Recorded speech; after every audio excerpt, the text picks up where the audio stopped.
Namaskar, Adab, Sat Sri Akal. Welcome to my channel Continuous Learning. This is a platform where we learn together and grow together. And today we are back again with another video. So without wasting any further time, let us quickly begin. हम सभी लोग MS Excel पे काम करते हैं daily office में। कुछ लोग घर पे भी काम करते हैं, अपना अपना बिजनेस भी है लोगों के पास, तो हम एक्सेल को काफी यूज करते हैं। और कई बार ऐसा होता है कि हमें ऐसा लगता है ये काम मेरे कॉम्पिटिटर ने या मेरे साथ वाले बंदे ने मुझसे बहुत जल्दी कर दिया। पॉसिबली इसके पीछे जो सबसे बड़ा रीजन होता है वो ये होता है कि एक्सेल में बहुत सारे इनबिल्ट फीचर्स हैं, है ना, जो हमारे काम को जल्दी करने में हमें काफी हेल्प करते हैं। तो जो लोग हमसे काम बेटर कर पाते हैं एक्सेल में, उसके पीछे का राज यही है that they are very well equipped with the concepts of MS Excel. उन्हें कब और कैसे यूज करना है ये उन्हें पता है। तो आज वैसे ही उन्हीं में से किसी एक इंपॉर्टेंट कॉन्सेप्ट के बारे में आज डिस्कस करेंगे कि कैसे हम अपने किए हुए काम को थोड़ा सा स्टैंडर्डाइज कर सकते हैं, जो देखने में विजुअल लगे, अपीलिंग लगे, है ना, और हमारा काम जल्दी से जल्दी कंप्लीट हो जाए।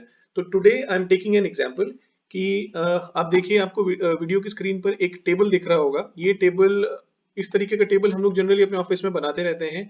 लेकिन डेटा का सोर्स जो होता है टेबल का, वो कई बारी क्या होता है, हम खुद एंट्री करते हैं।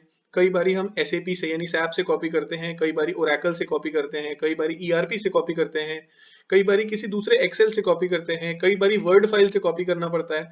तो जब आप अलग अलग सोर्सेज से डेटा को कॉपी करते हैं, तो उनका जो बेसिक फॉर्मेटिंग है, फॉन्ट साइज हो गया, कलर हो गया, वो भी अलग अलग होता है। तो देखिए, ऐसा ही कुछ मैंने भी करने की कोशिश की। आई मेड टेबल जिसमें there are 5-6 columns. Serial number है, नेम है, कंट्री है, कैटेगरी है, एलिजिबिलिटी है, और मैंने उसके साथ कम्युनिकेट किया कि नहीं किया वो भी है। तो मैंने अलग अलग लोकेशन से डेटा को कॉपी किया। कुछ जगह मैंने जानबूझ के फॉन्ट थोड़ा सा चेंज किया, ऐसा जनरली फॉन्ट होता नहीं है, बट सिर्फ इसलिए कि आप लोगों को थोड़ा क्लैरिटी से समझ में आ जाए, मैंने फॉन्ट साइजेस को थोड़ा सा फैशनेबल सा रखा है, ताकि आपकी अंडरस्टैंडिंग और विजुअलाइजेशन थोड़ी बेटर हो, है ना। तो मैंने कुछ डेटा बना तो दिया, बट ऐसा सेम डेटा मैं अपने सुपीरियर को, अपने सीनियर को या अपने बॉस को नहीं प्रेजेंट कर सकता, बिकॉज ये काफी वियर्ड और काफी हैपहैजर्ड सा लग रहा है, right. So what do we need to do is, we need to standardise this, जो देखने में विजुअल भी लगे एंड हमारे पर्पस को सॉल्व भी करे। ठीक है। तो ये करने के लिए हम आज एक्सेल के एक इंपॉर्टेंट फीचर को यूज करने वाले हैं, जिसे कहते हैं फॉर्मेट पेंटर, राइट। इसमें exactly as the name says, हम एक जगह की फॉर्मेट को एग्जैक्टली वैसे ही किसी दूसरे सेल में या रेंज ऑफ सेल्स में या कॉलम में या रो में पेंट कर देते हैं, राइट। तो इसे हमें करना कैसे है, तो आप पहले हम समझते हैं कि फॉर्मेट पेंटर हमें एक्सेस कैसे होता है एमएस एक्सेल में। तो एमएस एक्सेल में ऊपर आप देखेंगे रिबन्स होते हैं, फाइल रिबन या टैब्स भी कहते हैं। फाइल टैब हो गया, होम टैब हो गया, इंसर्ट टैब हो गया, ऐसे काफी टैब्स होते हैं। तो होम टैब के जस्ट नीचे आप देखिए कट होता है, कॉपी होता है, और उसके नीचे फॉर्मेट पेंटर होता है। इसके बराबर में एक पेंट ब्रश बना होता है, right. So this is format painter. तो अगर आपको किसी इस एक्शन को एक बार इंप्लीमेंट करना है, तो आप फॉर्मेट पेंटर पे एक बार क्लिक कीजिए। और अगर आपको अपने सिलेक्शन को लॉक करना है, मतलब आप कई जगहों पे इंप्लीमेंट करना चाहते हैं, तो आप इस पर डबल क्लिक कीजिए, तो आपका ये कमांड लॉक हो जाएगा। ठीक है। तो आज हम 4 सिनेरियोज को समझने वाले हैं, जो सिनेरियोज हमें डेली वर्क में काफी काम आएगा। हम जब डॉक्यूमेंट बनाते हैं एमएस एक्सेल पे, तो ये 4 सिनेरियोज जनरली हमारे सामने आते हैं। तो हम इन्हें एक एक करके देखते हैं, समझते हैं, एंड फिर इसको प्रैक्टिकली अप्लाई करके देखते हैं। ठीक है। तो सबसे पहला है कि how to copy formatting to a range of cells. For example, ये मेरा एक टेबल है। इस टेबल में आई थिंक कि जो E8 वाला सेल है, मैं इसको येलो से हाईलाइट कर रहा हूँ आप लोग को थोड़ा सा बेटर अंडरस्टैंडिंग के लिए। तो मेरे हिसाब से जो E8 वाला सेल है, इसकी फॉर्मेटिंग सबसे अच्छी है।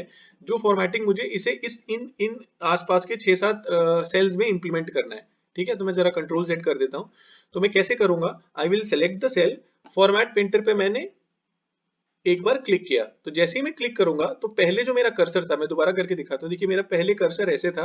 जब मैं फॉर्मेट पेंटर पे क्लिक करता हूँ, तो मेरा कर्सर चेंज हो जाता है। अब उस पेंट प्लस साइन के साथ एक पेंट ब्रश भी अटैच हो गया, मतलब मेरा फॉर्मेट पेंटर जो कमांड है वो एक्टिवेट हो चुका है। तो अब मैं क्या करूंगा, मुझे जितने सेल्स में इसे अप्लाई करना है, एडजेसेंट सेल्स में, मैंने ये सेलेक्ट कर लिया, और ये मेरा सेम फॉर्मेटिंग इन 6 सेल्स में या 7 सेल्स में अप्लाई हो गया। ठीक है। तो जो पहला केस है कि कैसे एक सेल की फॉर्मेटिंग को रेंज ऑफ सेल्स में करना है इंप्लीमेंट, वो हम कैसे कर सकते हैं। ठीक है। अब इसमें क्या था, ये तो जस्ट नियर बाय था, इसलिए मैंने इसे सेलेक्ट किया, हो गया। अब लेट अस से कि मेरे को ये वाला जो है, मैं फिर से येलो से हाईलाइट कर रहा हूँ, ये वाली फॉर्मेटिंग विद कलर मुझे अब कहीं यहाँ पे करना है, 7 नंबर रो में या 8 नंबर रो में कहीं किसी सेल में करना है, तो मैं कैसे करूंगा, राइट? अब मैं इसे ऐसे ड्रैग तो नहीं कर सकता, तो अब मैं क्या करूंगा, अब मैं फॉर्मेट पेंटर पे डबल क्लिक करूंगा। तो डबल क्लिक करने का मतलब हो गया मेरा कमांड लॉक हो गया है।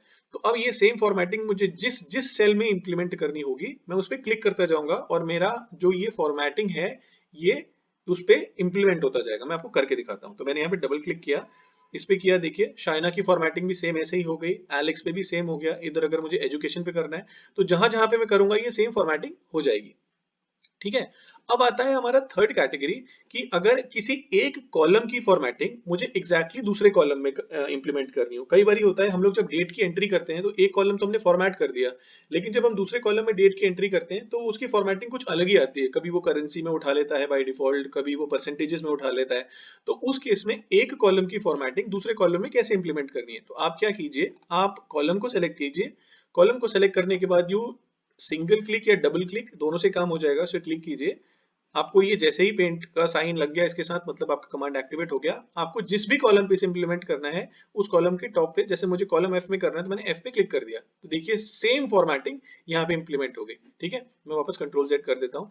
अब यही एक्टिविटी अगर मुझे रो में करनी है तो आप वो रो सेलेक्ट कीजिए। लेटर से मुझे रो नंबर 9 जो है वो रो नंबर 10 में एग्जैक्टली सेम इंप्लीमेंट करना है। तो अगेन मैं डबल क्लिक करूंगा फॉर्मेट पेंटर पे, रो 10 पे क्लिक करूंगा और एग्जैक्ट सेम फॉर्मेटिंग रो 10 पे लागू हो गई या इंप्लीमेंट हो गई या हमने पेंट कर दिया, ठीक है। अब एक केस तो ये हो गया। दूसरे, अब इसमें क्या है कि मैं मल्टीपल क्लिक्स कर रहा हूँ। कई लोगों को होता है कि यार मुझे इतने क्लिक्स नहीं करने, I just want to avoid, कई लोगों को आलस आता है क्लिक्स करने में, तो कैसे करेंगे। अब लेटर से ये एक सेल है, इस सेल में मैंने कुछ फॉर्मेटिंग की है और ये फॉर्मेटिंग मुझे इन सारे सेल्स में इंप्लीमेंट करनी है। तो एक ऑप्शन ये है कि मैं इस पे सेलेक्ट करूं फॉर्मेट पेंटर और इसको पकड़ के नीचे ड्रैग कर दूं। तो जब मैं करूंगा तो ये सारे सेम फॉर्मेट में आ जाएंगे जिसमें ऊपर फॉर्मेटिंग हो रखी थी। तो अगर आप ये एक्टिविटी अवॉइड करना चाहते हैं तो आप एक काम कीजिए, इस सेल को सेलेक्ट कीजिए।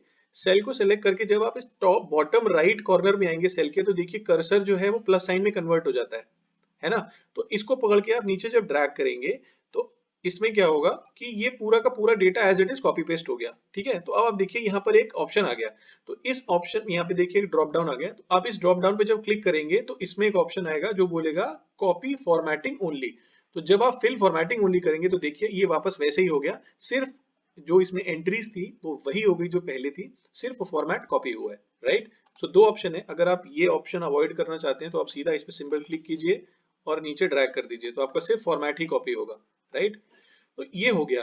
अब हमने चारों सिचुएशंस को तो समझ लिया कि चारों सिचुएशंस में कैसे हम इसे इंप्लीमेंट करेंगे। अब आइए हम इसका डिस्कशन करते हैं, इसको समझने की कोशिश करते हैं कि अब इसको मैं कैसे विजुअलाइज कर सकता हूँ अच्छे तरीके से। तो सबसे पहले मैंने क्या किया, मुझे पता है कि ये जो F8 है ये this is the right colour and right font size.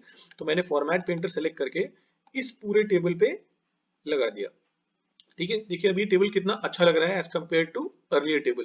अब हेडर्स भी सेम होने चाहिए। अब मुझे ऐसा लग रहा है कि ये जो कॉल्ड वाला हेडर हाईलाइटेड है, ये कैटेगरी वाला हेडर हाईलाइटेड है, this is what I want the entire header to be like. तो मैं इस पे फॉर्मेट पेंटर पे डबल क्लिक करूंगा और इसको सिलेक्ट कर दूंगा।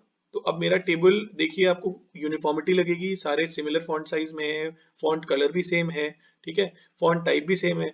अब मुझे इसमें थोड़ा कुछ और हाईलाइट करना है, जैसे कितने लोग एलिजिबल हैं उनको अलग कलर से हाईलाइट करना है। तो इसको सेलेक्ट करके मैं कलर सेलेक्ट कर लूंगा ग्रीन कलर, ठीक है। अब ग्रीन कलर से मैंने सेलेक्ट कर लिया तो हाईलाइट हो गया ग्रीन। तो इससे मुझे ये पता चल गया, दूर से देख के मुझे पता चल जाएगा कि ये वो लोग हैं जो एलिजिबल हैं इस कैटेगरी में। अब अगेन मैं फॉर्मेट पेंटर करके जहां जहां पे यस होगा वहां वहां पे मैं क्लिक कर दूंगा, ठीक है। उसके बाद सेम अगर मुझे कम्युनिकेशन वाले कॉलम में भी करना है कि मैंने इसके साथ कम्युनिकेट किया कि नहीं, तो मैंने यस वाले ऑप्शंस को सेलेक्ट कर लिया। तो अब देखिए ये डेटा देख के मुझे कितने आसानी से समझ में आ जाता है कि इन चार आउट ऑफ दीज 8 पीपल ये 4 लोग हैं जो एलिजिबल हैं।